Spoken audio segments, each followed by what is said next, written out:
ministrar, aproveitando. Evangelho de João, capítulo 4, vamos ler o texto da palavra de Deus. Obrigado, queridos, vai para o céu direto. Bem que você matou o cara aí, depois eu vi, viu?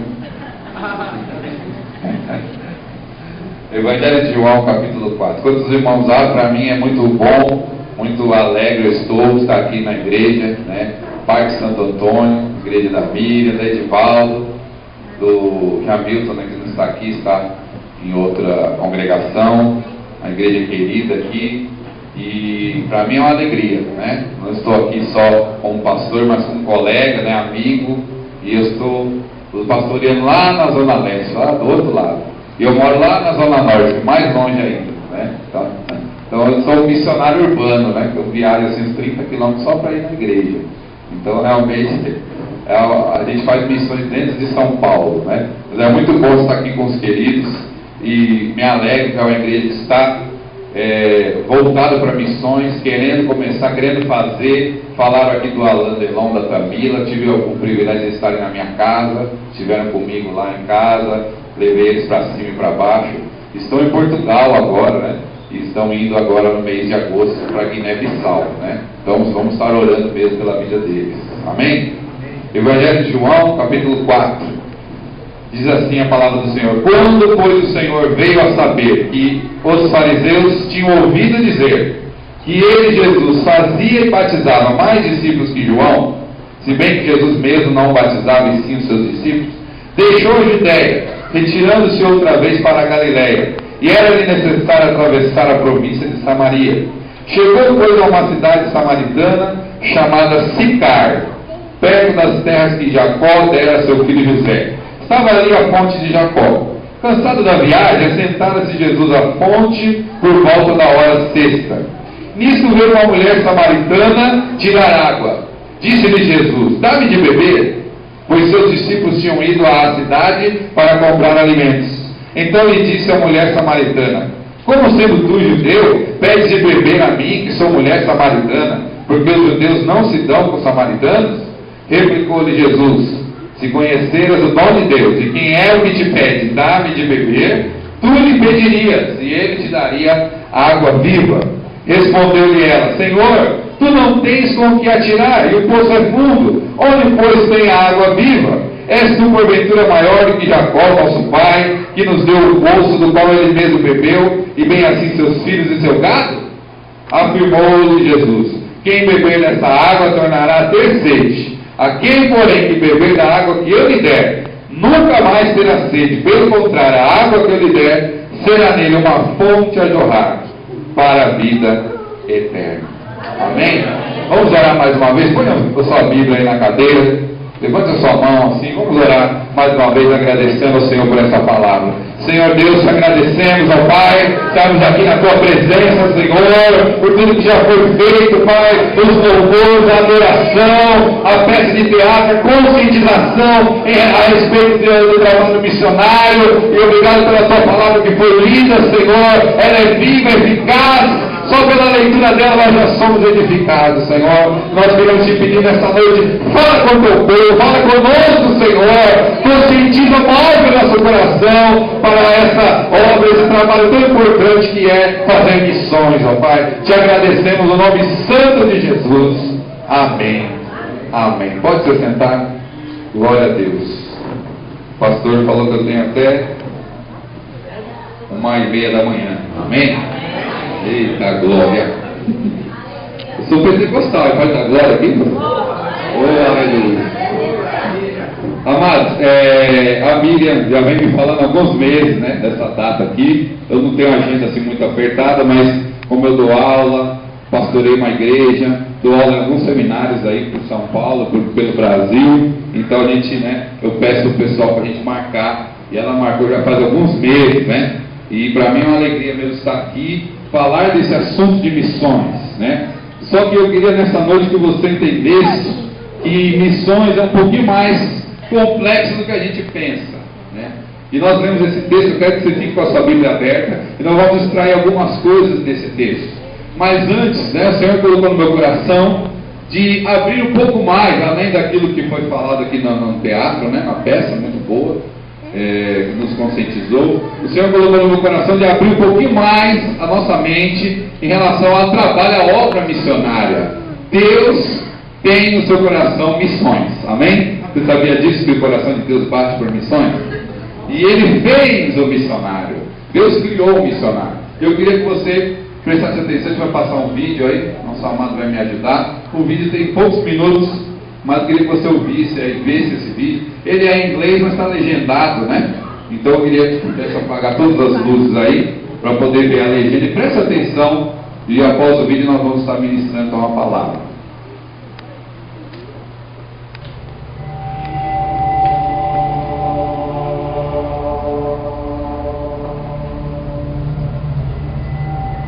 In the beginning, God created man in His own image.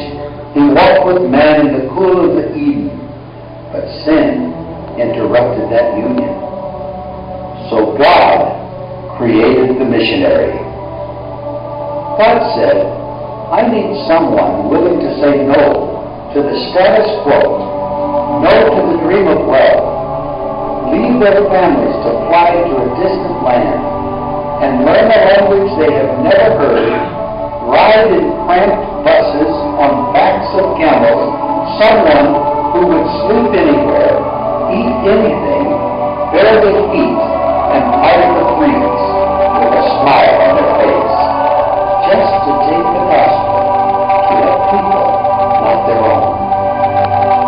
So God created the missionary. God said, because the harvest is plentiful, I need someone ready to sow the seed, to plow the ground, water the seed, and reap the harvest which is ripe. Someone to go and train, to multiply the crops, and to answer the call and pay the price. So God created the missionary. God said, I need someone who is a radical servant of all, taking the lowliest job, washing the feet of the poor, caring for the sick, and cleaning their wounds. I need someone to visit the prisoner, care for the widow and the orphan, to sit in the desk with a child and tell them that they are loved. So God made a missionary. God said He needed someone who would believe that blind eyes could see, and lame feet could walk, and that the dead could live again. Someone who would pray long hours and intercede through the night with wordless groans and petition, so that one soul might be saved. God said, I need someone honest and brave, full of grace, mercy, and compassion, free from fear and passivity, walking in true activity, someone burning with love and girded with truth, someone who radiantly reflects God's glory. So God made a missionary. God said, I need someone who would say yes before they were asked. Someone who would go to distant islands, barren deserts, inner cities, closed nations, next-door neighbors, and prestigious universities to reach the unreached. Who would fight any mountain and endure any obstacle? Because how will they believe in Him of whom they have never heard? How will they hear unless someone preaches? And how will they preach unless they are sent? So God made the missionary.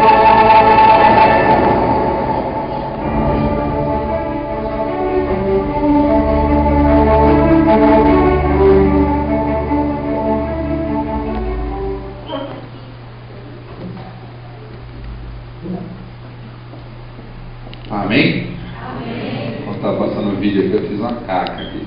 Derrubei a água aqui. Desculpa. Glória a Deus.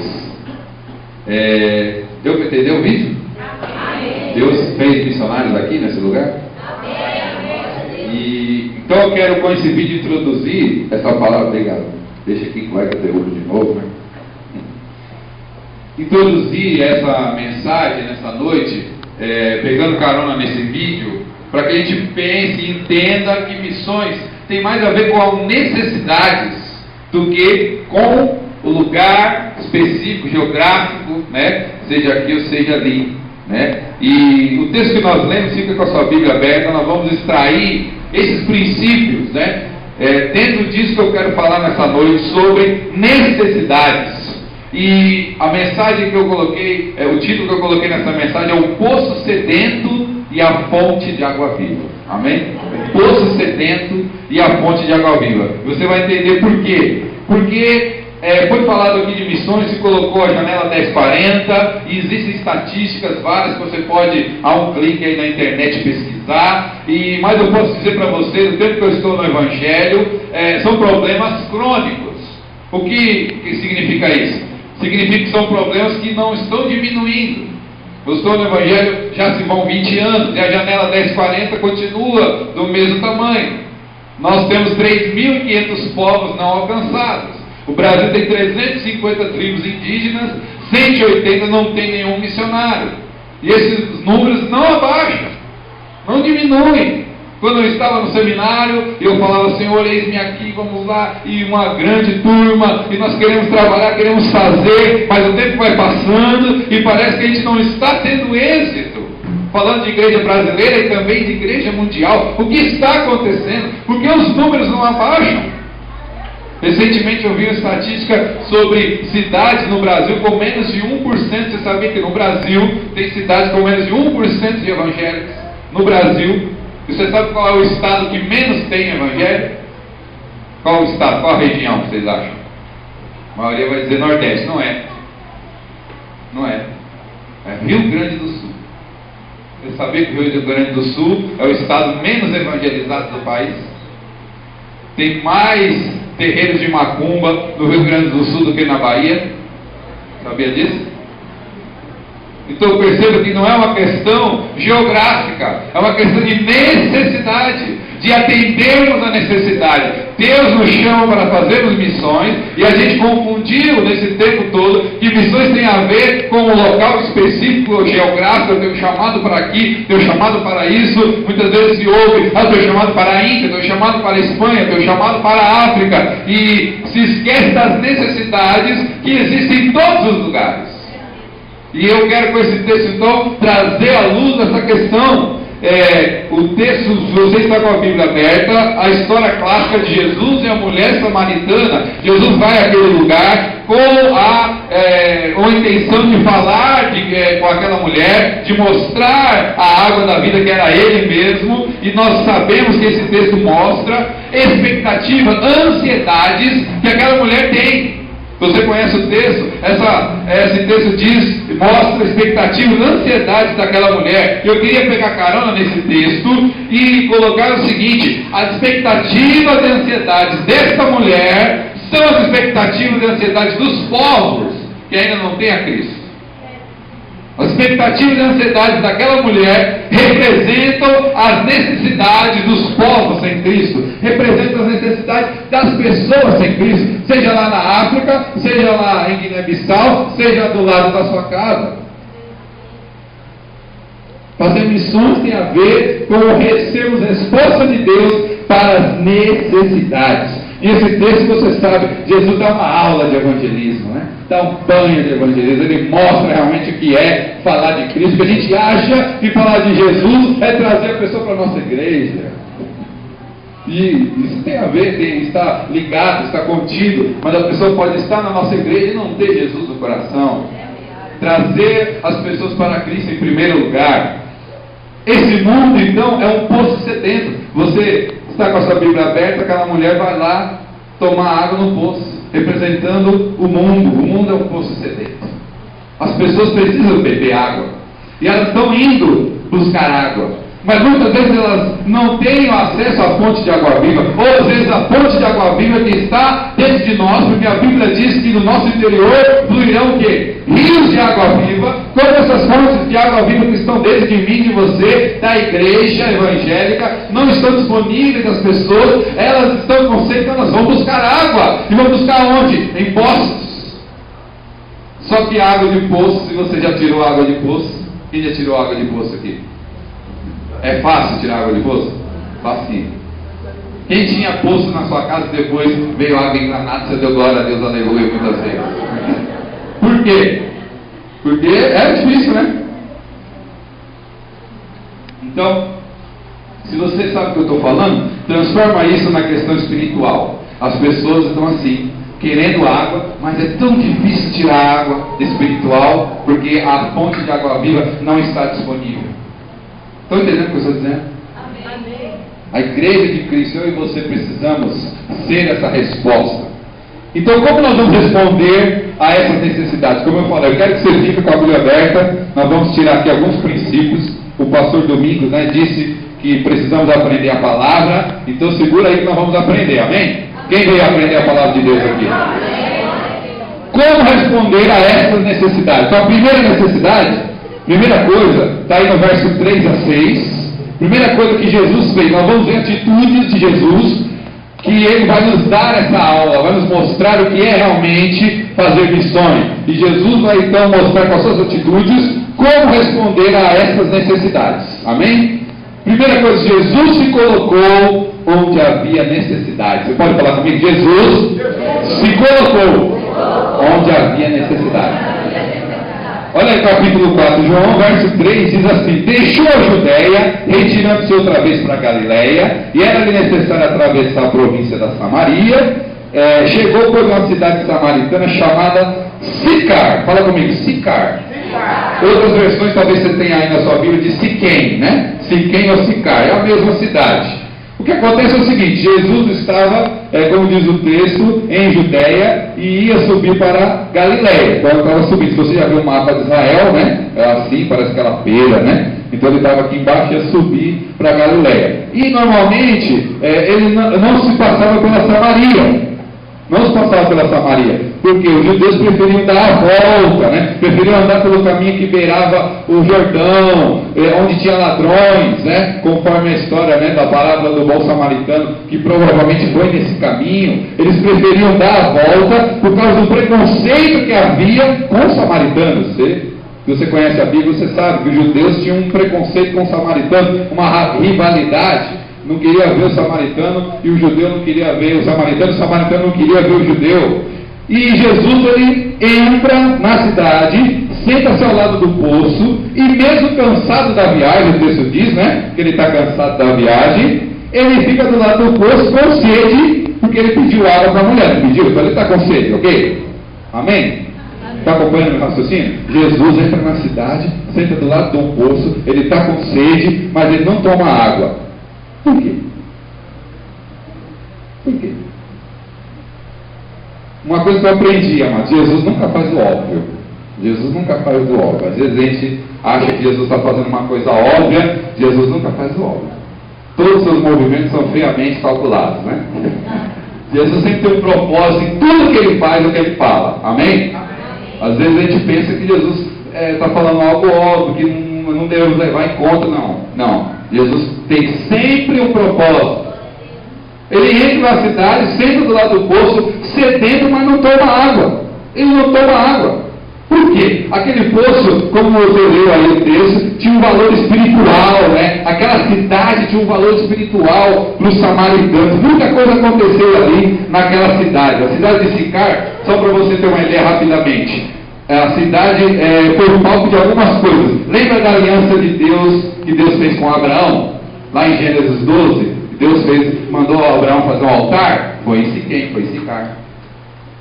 Várias coisas aconteceram nessa cidade. Outra coisa, Jacó comprou um poço e abriu aonde? Em Sicar. Então o lugar tinha um valor espiritual. Outra coisa, os ossos de José foram enterrados, conforme Josué 24:32. Lembra lá que José falou para os hebreus: olha, vocês vão ficar aqui, eu vou morrer, mas quando nós subirmos para Canaã, levo meus ossos. E o texto lá de Josué 24:32 diz que os ossos de José foram enterrados aonde? Em Siquém, ou Sicar. Olha que lugar importante, com valor espiritual, né? Outra coisa, a cidade, quando foi dividida, né, entre as tribos, ficou com a tribo de Efraim e virou uma cidade refúgio. Então, a cidade refúgio era uma cidade onde as pessoas poderiam, né, se refugiar de algum problema, se alguém quisesse matá-los.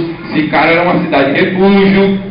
Outra coisa, o Monte Ebal, que era o lugar de adoração na época de Josué, também era lá em Sicar. Olha que cidade importante, quanta coisa espiritual e importante na história de Israel aconteceu nessa cidade. Agora, o dicionário bíblico, ele tem um significado sobre a palavrinha Sicar. Sabe o que significa Sicar? Pergunta ao seu irmão, o que significa Sicar? Você sabe o que significa? Sicar significa ombro. Faz assim, ombro. Bate no ombro do seu irmão. Ombro. Fala assim, eu estou batendo no seu sicar, no seu siquém, ó. Sicar. Então por que eu estou dizendo isso? Para te colocar a seguinte questão: ali não havia apenas uma sede natural, representada pelo poço, havia uma sede espiritual. É um lugar totalmente representativo para Israel, espiritualmente falando. Era o local perfeito para Jesus matar a sede espiritual. Só que Jesus sabia onde ele estava em Sicar, e ele estava esperando alguém, porque alguém ia chorar no seu Sicar. Entendeu? O que a mulher samaritana foi fazer? Ela achou que foi lá beber água, mas na verdade ela foi chorar no ombro de Jesus. E por que ela foi chorar no ombro de Jesus? Porque Jesus estava lá onde havia necessidade. Aquele local não era apenas um lugar como um poço e com essas histórias maravilhosas e espirituais que aconteceram, que eu já citei aqui para você. Jesus nunca faz o óbvio. Ele chegou do lado daquele poço e não tomou água, porque a sede maior que ele foi ali matar não foi a sede natural, foi a sede espiritual. E nós somos o corpo de Cristo, amém? Então eu e você precisamos ser como Cristo e nos colocar onde há necessidade. A primeira atitude de Jesus se colocou onde havia necessidade. A igreja tem se colocado onde há necessidade? Quando eu falo igreja, estou falando de você, estou falando de mim. Nós temos nos colocado onde há necessidade, temos deixado de lado os nossos preconceitos, os nossos ideais, os nossos achismos, temos enfrentado obstáculos, como foi falado aqui na peça, para se colocar onde há necessidade. Em outras palavras, você tem entrado na Sicar das pessoas, você tem entrado na Siquém das pessoas, porque é muito fácil falar: qualquer coisa, toma aí, hein, beleza, me liga, então, estamos juntos. Mas outra coisa é você entrar na Sicar da pessoa. Está dando para entender? Amém. Jesus se colocou onde havia necessidade. Tem pessoas ao seu redor que têm muita Sicar, muita necessidade, e precisam que você deixe que o ombro amigo possa ajudá-los. Precisamos saber exatamente a necessidade das pessoas, seus valores espirituais. Muitos estão sem Cristo, estão vivendo a sua vida sem Cristo, achando que estão em refúgio, em segurança, como aquela mulher achava que o lugar era muito bom, era espiritual, o poço de Jacó, mas na verdade, conforme diz a palavra em Romanos 3:23, todos pecaram, todos. Deus nivela todo mundo por baixo, todo mundo pecou, todo mundo é incapaz espiritual, para que venha a superabundante graça de Deus sobre nós, amém? Aleluia! Você tem se colocado onde há necessidade? Fazer missões é isso, se colocar onde há necessidade.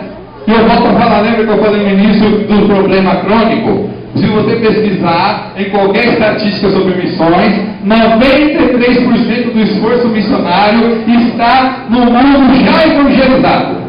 93% dos missionários que vão para o campo, vão para um lugar onde já tem o evangelho, onde já há igreja, onde já há missão. E 7% apenas do esforço missionário estão onde não há igreja, não há pessoas, não há evangelho. Tem alguma coisa errada, não tem? Será que a igreja está realmente se colocando onde havia necessidade? Onde há necessidade? Jesus fez isso. Você está preparado para enfrentar os obstáculos, as normas, o bom senso? Porque quando você vai fazer missões, o pastor aqui falou, né, de fazer uma cidadezinha com 23 casas, mas precisa de alguém para ir lá. Precisa de alguém para ir lá, cara. Porque todo mundo fala, não, fica em São Paulo mesmo, é tão bom. Não, tudo bem, aqui é melhor, né? Manda o dinheiro lá e tal. E não é assim. Precisamos de pessoas para todos os lugares. Só que a gente vai, a minha esposa, a Viviane, ela fala uma coisa que é verdade, que a gente se acomoda nos bons portos. Os bons portos.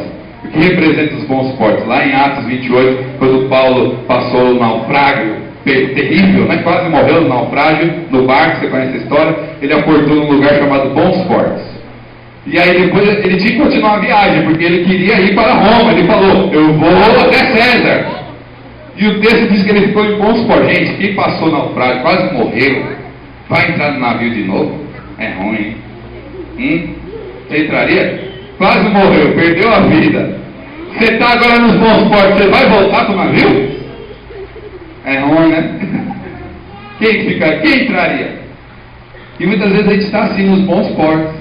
Temos um chamado, temos um ministério, temos algo que nos impele, mas já tivemos tanto problema, tanto desgaste, tanta dificuldade. Aí a gente chegou no bons portos, então aqui tá bom, eu não vou sair não, porque Deus levanta outro, e tudo bem. Mas meu querido, eu quero te dizer que Jesus se colocou onde havia necessidade. E se o Senhor está te chamando para uma necessidade, Ele está requerendo a sua atenção a esse chamado. Nós vimos aqui um vídeo, Deus fez um missionário. E se Ele fez um missionário com um propósito, é justamente porque Ele sabe que existem necessidades. E amado, se Deus chamou você, não é mais ninguém não, é você mesmo. Amém? Fala para a pessoa que está do seu lado, Deus te chamou, meu querido? Então vai para Sicar. Fala para ele, vai para Sicar, meu querido. Está fazendo o que aqui? Vai para Sicar. Segunda coisa. Tem só 40 pontos, tá? Fica tranquilo, ficar uma hora a gente sai daqui, amém? Segunda coisa, Jesus quebrou paradigmas. Fala comigo, Jesus quebrou paradigmas. Versos 7 a 9. Capítulo 4 aí de João, tá com a Bíblia aberta aí? Versos 7 a 9. Nisso veio uma mulher samaritana tirar água, disse Jesus, dá-me de beber, pois seus discípulos tinham ido buscar a cidade para comprar alimento. Então ele disse à mulher samaritana, como sendo tu judeu, pedes beber a mim que sou mulher samaritana? Jesus, amado, nesse texto quebra dois paradigmas de uma só vez. O que é o paradigma? Paradigma é uma norma imposta, né? Uma regra que não se quebra. Mas muitas vezes essas regras são prejudiciais ao convívio e principalmente à transmissão da palavra de Deus. Jesus quebrou dois paradigmas de uma vez só. Falar com uma mulher em público e um judeu falar com o samaritano. Duas coisas de uma vez só. Judeu não falava com o samaritano. E naquela época, na antiguidade, era desonroso para a mulher, um homem conversar com a mulher em público. Por quê? Porque seria desonroso. A mulher poderia ser tratada como qualquer uma. Então Jesus quebra dois paradigmas de uma vez só. Ele, sendo judeu, fala com a samaritana, e ele, sendo homem, fala com a mulher. E aí você percebe o espanto dela, né? Volta no verso 9, ela se espanta. Como sendo tu judeu, pede de beber a mim que sou mulher samaritana? Olha o que ela diz, mulher samaritana. Ela está falando outras palavras. Ô meu querido, você está maluco? Você está doido?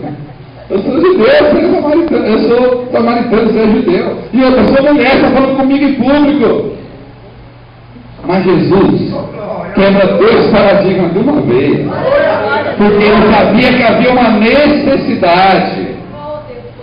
Aleluia. Rapidamente eu quero te falar. Por que havia esse preconceito? Você sabe? Levanta a mão. Quem sabe o preconceito dos judeus com os samaritanos? Você sabe? O menininho ali sabe, ó. Ele sabe. Vai na escola dominical, né? Esse é crente. Aleluia. Rapidamente. O preconceito era o seguinte. Quando Salomão morre, o reinado de Israel não divide? Divide ou não divide? Divide 12 tribos, 10 tribos ficam no norte e duas lá no sul. Certo? O norte chama Israel, capital Samaria, e o sul chama Judá, capital Jerusalém. Fala comigo, norte, Israel, Samaria. Fala, sul, Judá, Jerusalém. Então isso que acontece quando o reino se divide, né? E aí você lembra quando veio o primeiro cativeiro? O primeiro cativeiro é o cativeiro da Assíria. E o primeiro cativeiro de Israel leva todo o reino do norte, as 10 tribos do norte. Quando esse reino da Assíria leva cativo todo o povo do norte, fica só as 2 tribos do sul, o imperador coloca pessoas na terra do norte de outras nações. Tira o povo judeu e coloca povos de outras nações. Quando o povo de Israel volta, isso depois do cativeiro babilônico, né? Depois, quando o povo de Israel volta e vão então morar lá, os povos se misturam. Os povos que estavam lá no norte continuaram, os povos que voltaram nas tribos judaicas voltaram, se misturaram, e aí lá no sul não, no sul ficou só judeu, como a gente diz, da gema, né? Nascido, da gema. Agora lá no norte ficou misturado, ficou meio Brasil, entendeu? Lá no sul Alemanha, alemão brancão, né? A gente tem essa ideia de estereótipo, né? Você sabe como identificar o alemão, né? Como que é o alemão? Loiras, né? Loiras, assim que nem eu, mais ou menos, né? Brincadeira. Você sabe identificar o africano, né? Normalmente negro, né? Você sabe identificar o chinês, você sabe? Não? Pô, nem puxado. Pelo menos chinês, coreano. Agora, você sabe identificar o brasileiro? Dá para identificar o brasileiro? Olha para o seu lado, vê se tem algum brasileiro aí. Cara de brasileiro. Não dá para identificar, porque é uma mistura. Então pensa nisso, exatamente isso que aconteceu, presta atenção aqui em mim, exatamente isso que aconteceu lá no norte, tinha uma mistura, e o povo do sul não aceitava isso. No norte a língua, até a língua mudou, os costumes mudaram, eles adoravam a Deus lá, não desciam para Jerusalém para adorar, adoravam bezerros, era uma adoração sincrética, idólatra. Então o que aconteceu? Houve essa divisão, tipo, ó, quem é do norte é do diabo, é do capeta. E quem é do sul é crente. O tempo foi passando, esse preconceito continuou. Então, na época de Jesus, há esse preconceito. Amém? Deu para entender? O segundo paradigma, as mulheres, a maioria, né, os textos bíblicos têm um contexto histórico antigo. E você sabe que na maioria, né, na antiguidade mostra o forte contexto masculino, né? A mulher é deixada em segundo plano, é só o homem que fala, é só o homem que aparece. Agora, interessante que se você olhar para o ministério de Jesus, Jesus sempre exaltou as mulheres, né? Sempre. Jesus devolveu o lugar das mulheres, porque Deus, quando criou o homem e a mulher, ele disse para Adão: olha, far-lhe-ei uma adjutora, auxiliadora. O termo lá é aquela que está ao lado. Viu, marido? Quem é marido aí? Diga um glória. Segura aí agora que eu vou falar. A mulher está ficando do seu lado, viu, queridão? Não é atrás e nem na frente, não. É do seu lado. Esse sempre foi o papel da mulher, porque Deus criou assim.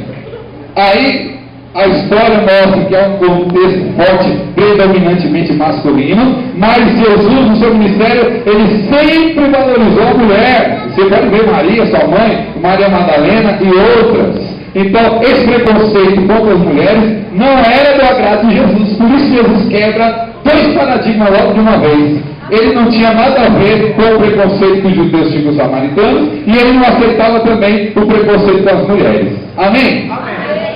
Ainda hoje existem paradigmas a serem quebrados. Ainda hoje. Você está preparado para quebrar o paradigma? Foi pouco amém agora, né? Por quê? Porque você sabe que não é fácil. São tabus, são normas. Ainda hoje tem paradigmas. Nós precisamos mergulhar na cultura, nas necessidades, perceber o que as pessoas precisam. Por exemplo, tem paradigmas que são difíceis de entender. E muitos que não têm a Cristo colocam assim: não, isso é cultura, tudo bem, pode deixar. Por exemplo, vou te dar um exemplo. Tem culturas indígenas que, quando nasce de uma indígena, uma moça índia, indígena, gêmeos, eles têm que matar um. Tem que matar um. Porque eles, na cultura deles, eles entendem o seguinte: que 2 crianças que nasceram do mesmo ventre iriam disputar a mesma alma. E isso vai amaldiçoar a tribo. Então, para a tribo não ser amaldiçoada, para não vir espíritos malignos e matar os principais guerreiros da tribo, tem que matar um dos gêmeos. E aí, você concorda com isso? Mas você está a fim de ir lá quebrar esse paradigma? São paradigmas. Tem culturas também que dizem o seguinte: esse é o infanticídio, né? Infanticídio.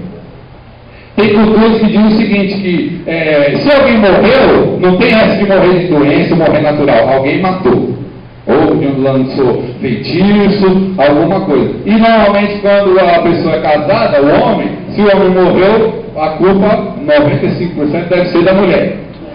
E aí eles têm uma prova para saber se a mulher foi ou não culpada da morte. Eles fazem o seguinte: a mulher faz a mulher subir numa árvore grande, da altura mais ou menos de uns 5, 6 andares, e manda ela se atirar de lá. Ela vai cair. Se ela não morrer, porque ela não é culpada da morte. Entendeu?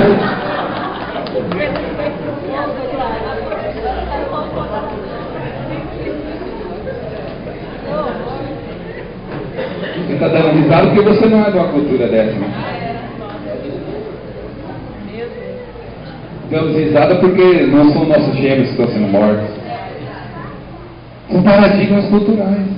O judeu ainda hoje, um homem ainda hoje, ele ora agradecendo por 3 coisas: por ter nascido homem, porque não é gentil e porque não é mulher. O judeu ainda hoje, no sábado, quando ele vai rezar, ele fala: Senhor, obrigado porque eu sou judeu, não sou gentil, obrigado porque eu sou homem, eu não sou mulher. Paradigma. Os muçulmanos colocam aquelas burcas, né? Aquela roupa que cobre até os olhinhos da mulher, né? Não dá para ver quase nada. Já viram aquela roupa? Porque eles falam que o corpo da mulher é diabólico. Não pode olhar nada, porque senão o diabo vai invadir a vida. Onde estão os crentes intrépidos aí que vão quebrar os paradigmas? Jesus quebrou os paradigmas. Jesus nos mostra que missões não tem a ver só com a questão local ou geográfica. Tem a ver com necessidades. E quando nós vemos necessidades como essa, nós recuamos. Mas Deus conta comigo e com você. Como nós vimos no vídeo, Deus fez um missionário para dormir no chão, para comer o que der, para sentar na poeira e conversar com uma criança, para quebrar os paradigmas, porque o Evangelho de Cristo precisa chegar a todas as pessoas para que Jesus volte. Aleluia! Mas como isso vai acontecer se há paradigmas que nós não quebramos? Nossa Convenção Batista tinha um missionário na República Centro-Africana chamado Dema. Ele estava lá, não está mais, agora é pastor em Uberlândia, em Minas Gerais. Ele estava lá na República Centro-Africana. Ele contou para a gente uma coisa sobre isso de paradigma, que um dia ele estava lá no campo missionário e os jovens queriam jogar bola e ele viu um terreno assim: eu vou preparar aquele terreno para os jovens jogarem bola. E naquele terreno tinha uma árvore e ele foi lá e meteu uma chã na árvore, tirou e tal, e daqui a pouco os jovens chegam com a bola, olha assim. Aí eu falei: o que foi, gente? Vamos jogar bola aí e tal, vou ensinar você, sou brasileiro e tal. Não, você cortou essa árvore aí? Não podia cortar essa árvore é do bruxo XYZ lá. Ele amaldiçoou essa árvore. Ele disse que quem cortar ou mexer nessa árvore vai morrer. Aí o Dema falou assim: não, fica tranquilo, vamos jogar bola. Só que os meninos, né, apavorados, jogaram bola, né, daquele jeito. Chegaram em casa, contaram para as mães, para os pais. Aí no outro dia, na reunião, ficava todo mundo assim olhando para ele. Tipo assim: quando que ele vai morrer? Quando que ele vai bater as portas? Olha lá, agora, vai ser empate, agora. E ele normal. Passou um dia, 2, 3, uma semana, um mês, o missionário Dema não morreu. E aí ele pôde pregar o Evangelho justamente nisso, que aí o pessoal chegou, chamaram o bruxo e falou: pô, eu cantei aquela árvore, você não morreu, que poder é esse que você tem maior que o meu? Ele falou: o poder é de Jesus. Aleluia! Aleluia! Pode aplaudir Jesus por isso? Aleluia! Aleluia! Glória a Deus! Aleluia! Aleluia! Eu conheço o Dema, gente. O Dema é um mineirinho. Sabe mineirinho quietinho, com pela beiradinha? Assim? Mineirinho? Ele não é aquele homem super espiritual, mas ele foi lá e se colocou onde havia necessidade, quebrou os paradigmas, o Senhor usou a vida dele. Está disposto, querido? A quebrar os paradigmas? Terceira coisa, vamos lá. Verso 10 a 15. Terceira coisa que Jesus fez. Jesus ofereceu algo maior e melhor. Fala comigo. Jesus ofereceu algo maior e melhor. Olha lá, Evangelho de João 4, verso 10 a 15. Replicou-lhe Jesus: se conheceres o dom de Deus e quem é o que te pede, dá-me de beber, tu lhe pedirias, ele te daria água viva. Respondeu ela: Senhor, tu não tens com que tirar, e o poço é fundo, onde pois tem a água viva? És tu maior que o nosso pai Jacó? E por aí vai a conversa. Jesus introduz o assunto espiritual, né? Ele tinha falado com ela ficou espantada, né? Porque ele, sendo judeu e sendo homem, falou com ela, e aí Jesus entra no assunto espiritual, né? E a mulher responde desconfiada, né? Perguntando: quem é esse camarada para falar isso? O nosso pai Jacó fez um poço aqui, ele foi patriarca, Deus chamou a sua família, Abraão, depois Isaac, depois Jacó. Vai ver esse cara aí falar que é maior. Quem é esse camarada? Né? Ele não sabe onde ele está pisando. Jesus responde dizendo que tudo aquilo lá que ela tinha, a historicidade daquele lugar, a importância daquele lugar, tudo era passageiro, como a água que a gente pega do poço.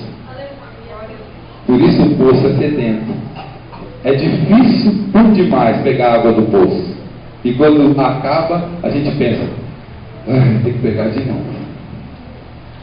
Agora tomar água da fonte não é bom?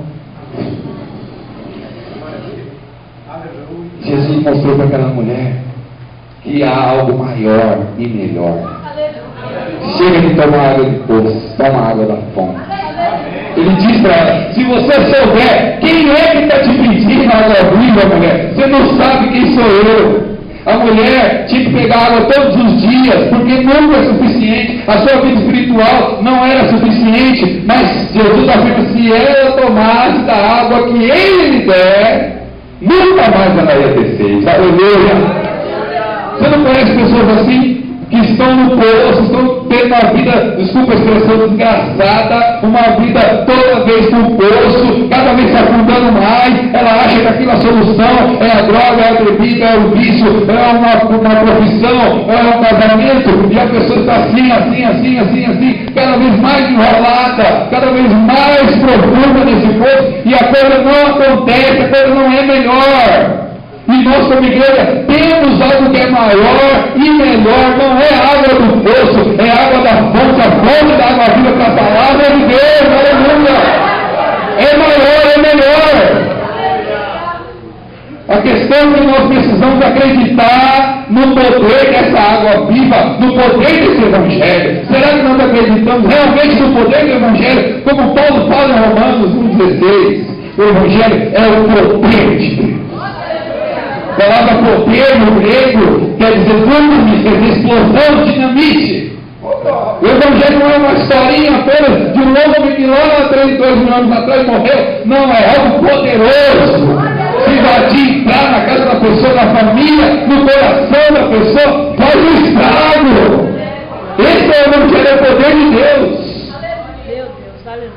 Existe um instituto no Brasil chamado ICP, Instituto Cristão de Pesquisas. E na época que eu era seminarista, eles ainda hoje têm esse instituto, mas não trabalha assim com tão afinco como era na época. E eles tinham uma frase, um slogan que era assim tremendo. Eles diziam assim: você faz pela verdade o que as seitas fazem pela mentira? Apertou aí. Você faz pela verdade o que as seitas fazem pela mentira? Porque domingo de manhã, se tu não for para a escola dominical, você vai ouvir assim na sua casa: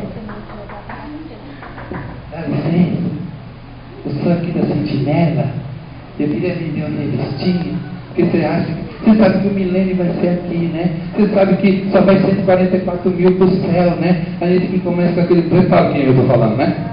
Os PC, né? Não é TJ, é testemunho de confusão. Né? É confusão.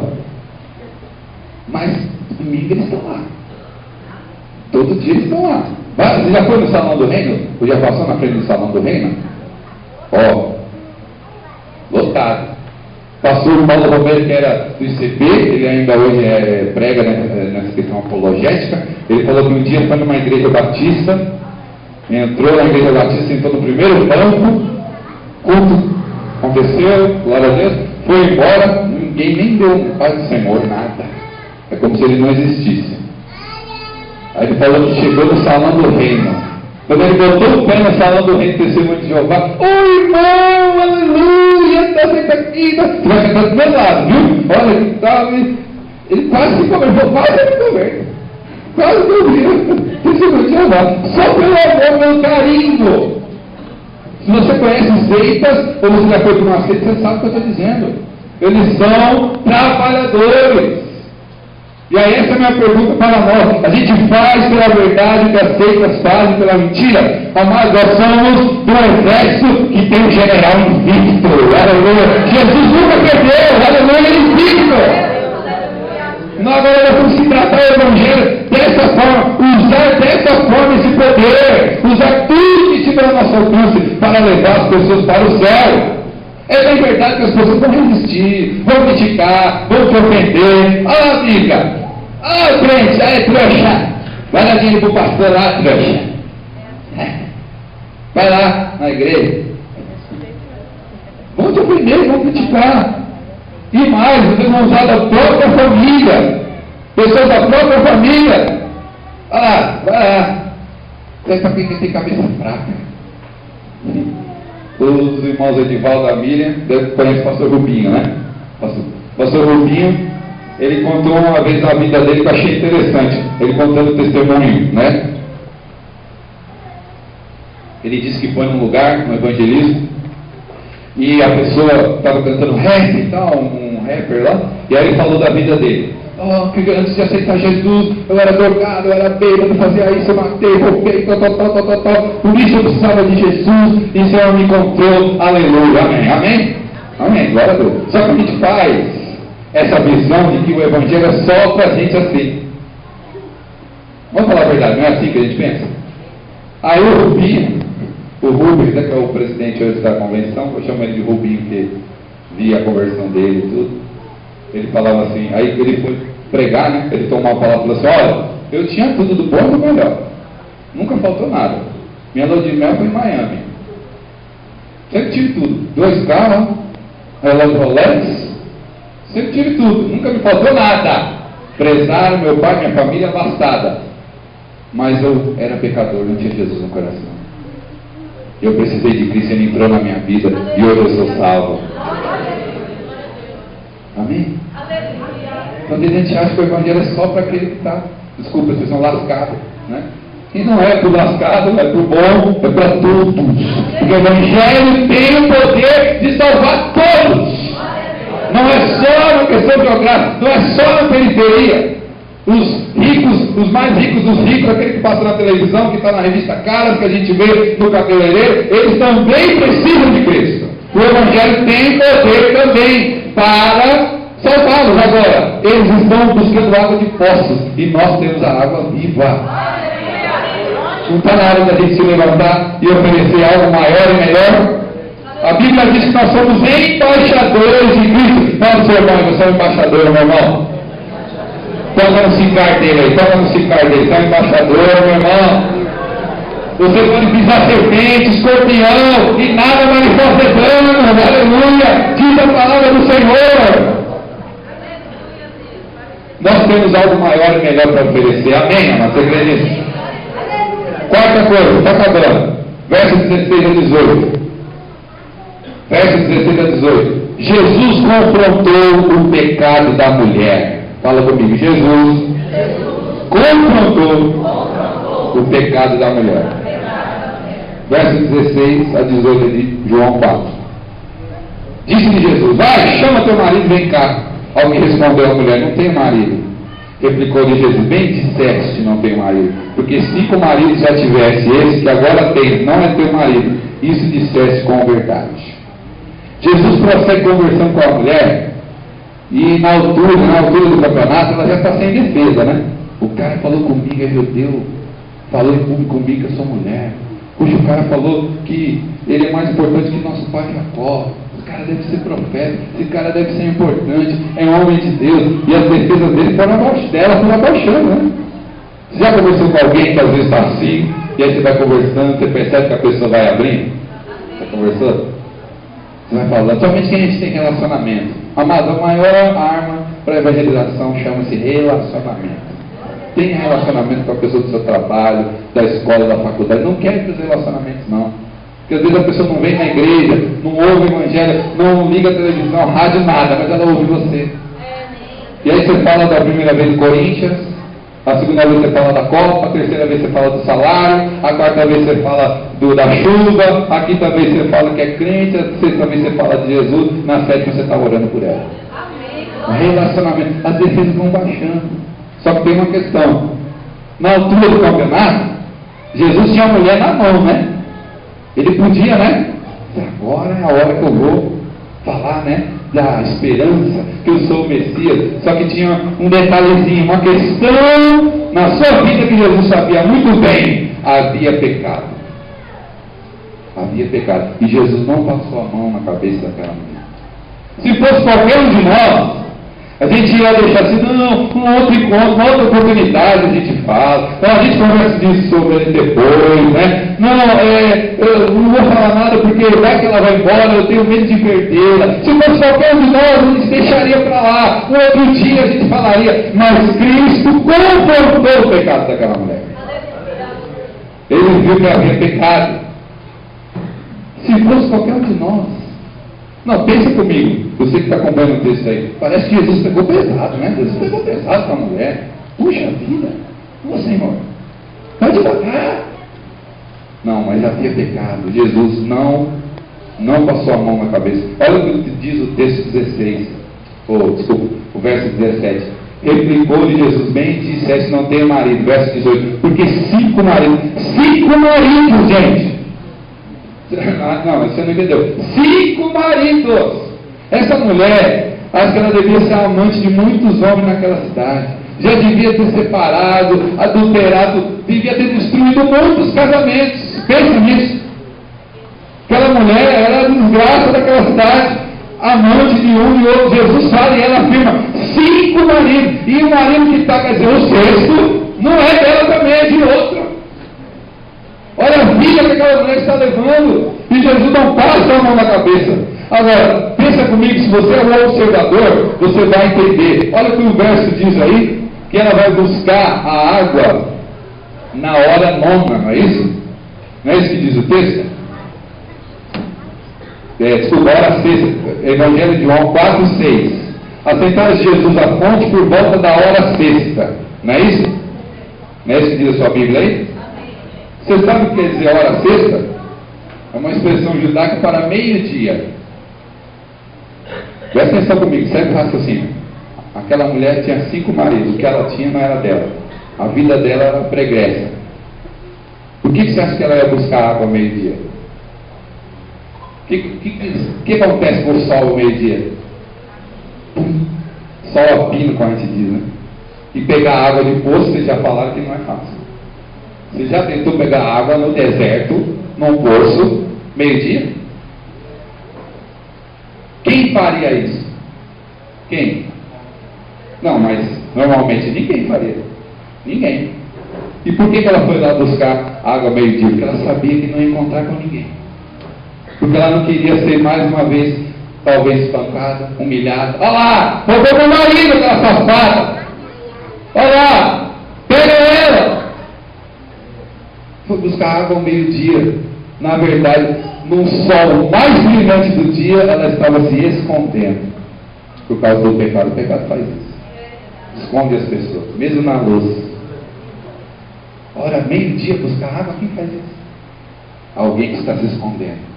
Mas, por outro momento, por outro lado, alguém que está clamando por ajuda. E aquela mulher teve a bênção, vamos dizer assim. E Jesus estava ali naquele poço. Aleluia. Só que Jesus não passa a mão na cabeça, não. Se tem pecado, ele vai confrontar. Se tem pecado, ele vai confrontar. A mulher se abre totalmente e confessa seu pecado, sem reserva. Ela diz isso: olha, o Senhor, eu vejo que o Senhor é profeta. Ela confessa, e é como se ela experimentasse um alívio, né? Finalmente alguém descobriu, finalmente eu vou poder jogar essa carga, porque realmente eu sou pecador, eu não consigo sair dessa vida. Meu querido, muitas pessoas querem até o Evangelho, muitas pessoas querem até beber da água que nós temos, mas o pecado atrapalha. A Bíblia diz que o pecado faz separação entre nós e Deus. Há espíritos malignos que prendem as pessoas no pecado, e nós muitas vezes ficamos assim: a pessoa não quer nada porque ela não vem na igreja, a pessoa não quer nada porque eu falo tanto para ela, não está nem aí. Mas, querido, Deus criou o missionário, como nós vimos aqui no vídeo, e o missionário precisa enxergar que há questões que estão acontecendo no mundo espiritual por causa do pecado. Temos que confrontar o pecado. O pecado é a desgraça da humanidade. Por causa do pecado, o mundo está de mal a pior. Por causa do pecado, Jesus morreu. O pecado está decompondo os nossos corpos. O pecado está levando o mundo para o fim. Tudo é culpa do pecado e do homem que deixou o pecado entrar. O pecado não é uma brincadeira, não é uma historinha, não é uma invenção. O pecado é o pior inimigo da raça humana, porque ele está dentro de nós. E o pecado precisa ser confrontado. E os pastores que estão aqui, me deixem falar isso. Existe uma falsa ideia, né? Tem uma falsa ideia de que a gente não pode falar do pecado, né, pastores? Existe essa falsa ideia. Não vamos falar do pecado não, que vazia a igreja. Não fala do pecado não, que os irmãos não vão gostar. Isso tem gerado igrejas fracas, doentes. Eu tenho viajado pelo Brasil, tenho visto isso, igrejas fracas, doentes, porque não se entregam, não se confrontam o pecado, atitudes pecaminosas, crentes que necessitam de libertação. É triste isso. Mas eu tenho que dizer, crentes que necessitam de libertação, que estão presos no seu pecado. A Bíblia diz em 1 João 9, se confessarmos os nossos pecados, Ele é fiel e justo para perdoar os pecados e nos purificar de toda a injustiça. Aleluia! Você acredita, querido? Aleluia! Pastores, preguem contra o pecado. Pregue contra o pecado, pregue sobre o pecado, fale contra o pecado. Isso não vai afastar as pessoas da igreja, não, vai afastar elas do inferno. Tem que se confrontar. As necessidades das pessoas estão, principalmente por causa do pecado. Existem princípios inegociáveis em missões, e um deles é o pecado. Qualquer costume, cultura, tribo, qualquer lugar, qualquer povo, pecado é pecado. Amém? Agora, existem culturas ou costumes que distorcem isso. E aí entra o Evangelho. O Evangelho, a gente diz em missões que ele é supracultural. Fala comigo, supracultural. Quer dizer, ele está acima de qualquer cultura. Então, se algo na cultura está pecaminoso, o Evangelho precisa vir transformar. Só que ele não vai transformar botando o dedo e falando para a pessoa: você está errada, faz que nem eu faço. Não, ele vai transformar havendo arrependimento.